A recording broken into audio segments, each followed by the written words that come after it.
All right, YouTube. So what I want to talk to you about today is doing the 2010 Camaro SS water pump conversion to a 5.3 liter truck engine. There's the old water pump down on the ground right there. I was getting a leak from the back side of it.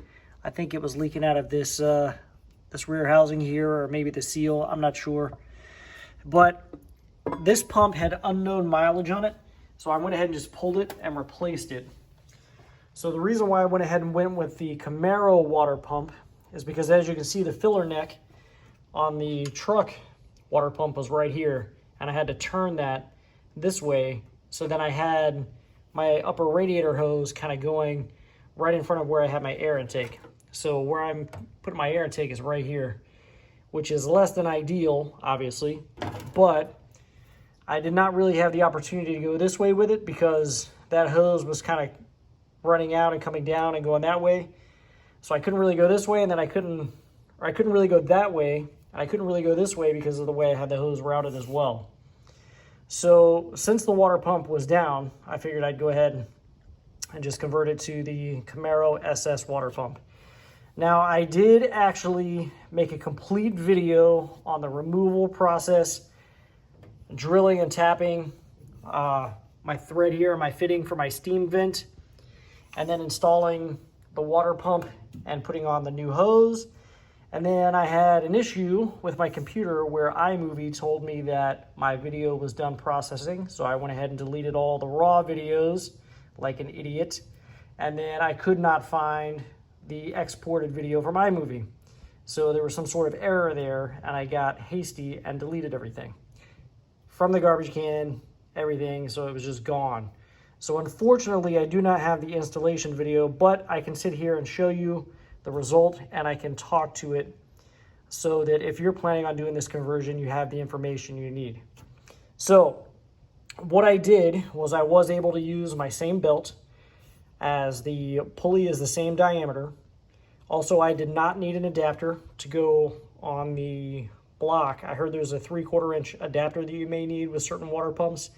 I did not need this. I bought a 2010 Camaro SS water pump from Amazon. It cost me about $150 shipped to my house. Came with new new gaskets, which are the O-ring type, just like the ones that are on the old water pump here. So those are the good gaskets you want to get. You don't want to get those paper ones. They will leak on you, and then you'll have a problem. So the torque specification on the bolts that hold it to the block is 11 foot-pounds on the first pass, 22 foot-pounds on the second pass. Those are going to be the 6 bolts that hold it to the block, okay? So I think that's most of the information that went along with the swap. Very important, I almost forgot, because I had to cut the alternator bracket. So here's the piece that I removed. So this essentially just held an idler pulley, from my understanding, from the factory. So basically what I did was, right at the left side of this ear here, I started cutting straight down and basically just cut that right off. And you can see it does have a little bit of a tight clearance there, like it's literally almost touching right here, but it does fit. I mean, from there it's pretty straightforward. You remove your upper radiator hose, your lower radiator hose. If you have heater core hoses connected, you need to disconnect those. If you have a steam vent hose connected, you need to disconnect that. And then from there, it's just a matter of pulling the 6 bolts and pulling it out once you have your belt out of the way. So pretty straightforward process, but I did want to show you that the Camaro SS 2010 water pump does work. And the steam vent setup that I've got going on here is my steam vent fitting comes out of the head right over here, and then just comes right down, and I just used a brass fitting that I drilled a hole and tapped the threads out and put it right in there.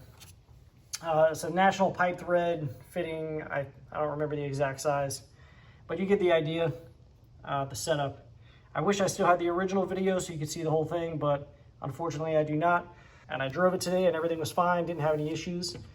So that was the other key factor right there. Again, you just cut that little tab off there. That gives you room for your filler neck to go on this side. And it did allow me to redo my upper radiator hose and get a little clearance in here. I think I may be able to go either, one way or the other with this and get an actual intake on this thing instead of just having an air filter right on the throttle body. So I hope this gives you the information you need, YouTube, to go ahead and make your conversion. Go ahead and do that swap if you have that desire. This was pretty tight right in here for me originally. You can probably look back at some of my other videos and see that. But I like the clearance that this has given me, and it does give me some options for doing an intake as well. So I like it. Given the fact that I needed to replace the water pump anyways, I think it was a good fit for me. So I hope this helps you out, YouTube. Again, thank you very much for watching. Make sure you hit the subscribe button, hit the like button, drop me a comment if this helped you out or whatever. And thank you.